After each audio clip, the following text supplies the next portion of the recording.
విజయవాడ ఇంద్రకీలాద్రిపై ఇవాళ వీఐపీ దర్శనాలు రద్దు చేశారు. ఆషాఢ మాసం ఉత్సవాల సందర్భంగా తెలంగాణ నుంచి అమ్మవారికి ఇవాళ బోనాలను సమర్పించనున్నారు. విజయవాడ కనకదుర్గ అమ్మవారికి తెలంగాణ నుంచి ఆషాఢ బోనాలు సమర్పించడం ఆనవాయితీగా వస్తుంది.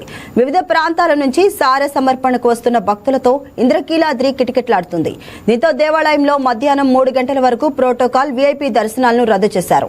సామాన్య భక్తులకు మాత్రం దర్శనం అవకాశం కల్పిస్తారు. ఆదివారం సెలవు దినం కావడంతో ఇంద్రకీలాద్రికి భారీ సంఖ్యలో భక్తులు క్యూ కడుతున్నారు.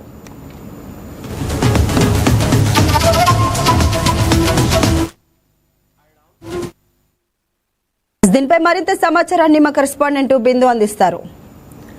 బిందు, ఇంద్రకీలాద్రిపై ప్రస్తుతం భక్తుల రద్దీ ఎలా ఉంది?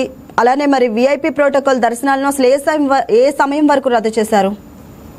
విజయవాడ ఇంద్రకీలాద్రి అమ్మవారి దేవస్థానంలో ఈ రోజు తెలంగాణ నుండి బంగారు బోనం సమర్పించనున్నారు. అయితే ఈ నేపథ్యంలో ఈ రోజు భక్తులు భారీగా బారులు తీరిన నేపథ్యం కనిపిస్తుంది. విజయవాడలో ఇప్పటికే ఆషాఢ మాస సార సమర్పణ కార్యక్రమాలు జరుగుతున్నాయి. అమ్మవారి దేవస్థానంలో ఒకవైపు ఆషాఢ మాస సార సమర్పణ, ఇంకోవైపు భక్తుల రద్దీ, ఇంకోవైపు బంగారు బోనం సమర్పణ, మూడు కూడా ఈ రోజు కలిసి ఉంటుంది కాబట్టి ఇంద్రకీలాద్రికి కిక్కిరిసిపోతుందనే చెప్పుకోవచ్చు. పొద్దునుండి భక్తులు తండోపతండాలుగా వస్తూ ఉన్నారు పావని. అయితే ముఖ్యంగా ఈ బంగారు బోనం అనేది తెలంగాణ నుంచి ప్రతి సంవత్సరం విజయవాడ ఇంద్రకీలాద్రి అమ్మవారి దేవస్థానానికి చేరవేయడం ఆనవాయితీగా ఉంది. ఉమ్మడి దేవస్థానం కమిటీ వారి బంగారు బోనాన్ని అయితే సమర్పించిన నేపథ్యంలో ఈ సంవత్సరం కూడా అదేవిధంగా భారీ బందోబస్తు అయితే తెలంగాణ నుండి రానున్నారు. 11 నుండి 11:30 వరకు ఈ మధ్యలో అయితే బంగారు బోనాన్ని సమర్పిస్తున్నారు. అయితే ఈ నేపథ్యంలో ఈ రోజు అన్ని విఐపి దర్శనాలన్నీ కూడా రద్దు చేస్తున్నట్టు దేవస్థానం ఈఓ చైర్మన్ తెలిపినట్టు తెలుస్తుంది. అయితే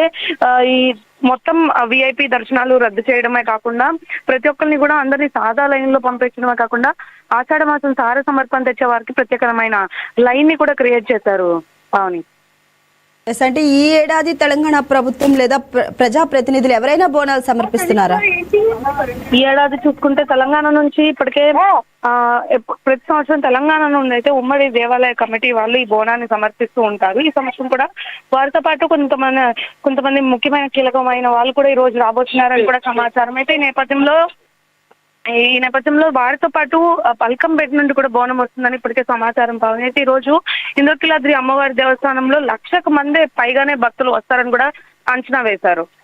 అంటే దర్శనానికి వచ్చే భక్తులకు మరి దేవస్థానం ఎలాంటి సూచనలు చేసింది? ఇప్పటికే దర్శనానికి వచ్చిన భక్తులకి ముఖ్యమైన సూచనలు చేయడం జరిగింది. పొద్దున 8 నుండి 3 వరకు అయితే దర్శనానికి రావాలి, అదే అదనపు టైం అని కూడా చెప్పారు. ఎందుకంటే ప్రోటోకాల్ దర్శనాలు రద్దు చేశారని కూడా చెప్పడం జరిగింది. ఇంకా సార సమర్పణ బృందాలకి ప్రత్యేకమైన క్యూ లైన్లు కూడా ఏర్పాటు చేసినట్టు తెలుస్తుంది పవన్. అయితే రద్దీ నియంత్రణకు సంబంధించి చర్యలు పర్యవేక్షణ చేస్తున్న ఈఓ ఇప్పటికే భక్తుల రద్దీ దృష్ట్యా కూడా ఆలయ సిబ్బందికి ఇప్పటికే ప్రత్యేకమైన ఉత్తర్వులు జారీ చేస్తారు. ఎందుకంటే పోలీస్ శాఖ మరియు ట్రాఫిక్ శాఖ సమన్వయంతో పాటిస్తే అక్కడ ట్రాఫిక్ క్లియర్ చేయొచ్చు అని కూడా చెప్పచ్చు. ఎందుకంటే తెలంగాణ నుండి బోనం వస్తుంది కాబట్టి తెలంగాణ టు విజయవాడ హైవే ఏదైతే ఉందో ఆ రూట్ మొత్తం కూడా చాలా వరకు ఇప్పటికే రద్దీగా మారింది.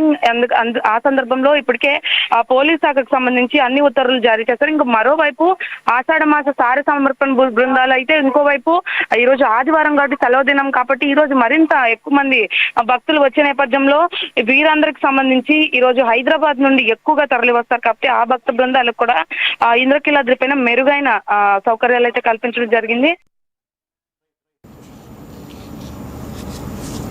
Thank you Bindu.